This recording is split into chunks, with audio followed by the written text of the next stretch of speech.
The devastation wreaked by floods in large parts of the country will spare no one, not even those who have been lucky to avoid being directly impacted by the worst of the disaster unleashed by this year's unseasonably heavy rains. A formal assessment of the extent of damages has yet to be done, but the situation already looks quite grim. Vast tracts of farmland across the country are now submerged under water, which means many standing crops have been completely destroyed.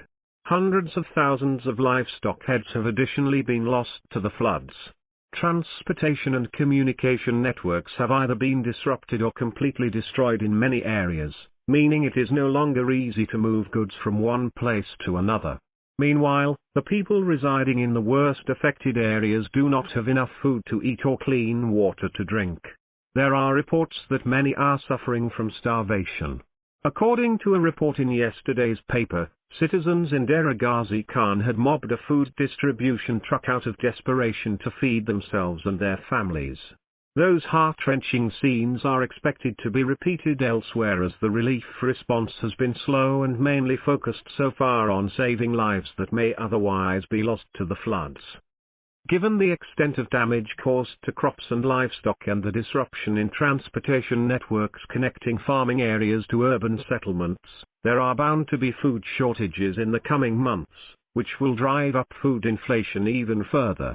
Not only that, reports of widespread devastation in cotton plantations means industrial activity will be severely affected. With textiles contributing a major chunk of export earnings, the impact will reverberate throughout the economy. The federal and provincial governments face an uphill battle in ensuring food security over the coming months, as importing foodstuff to make up for domestic shortages is unlikely to be an easy option because of the upheaval in global markets as well as Pakistan's considerably weakened external position. It is imperative, therefore, for the nation to come together to contribute towards relief and rehabilitation efforts. It is not only a moral obligation but also a practical need. Farming communities form the backbone of Pakistan's economy, and their suffering will directly affect the entire country if it is not alleviated quickly. There needs to be a coordinated effort to rebuild and restore as soon as the rains subside and the floodwaters recede.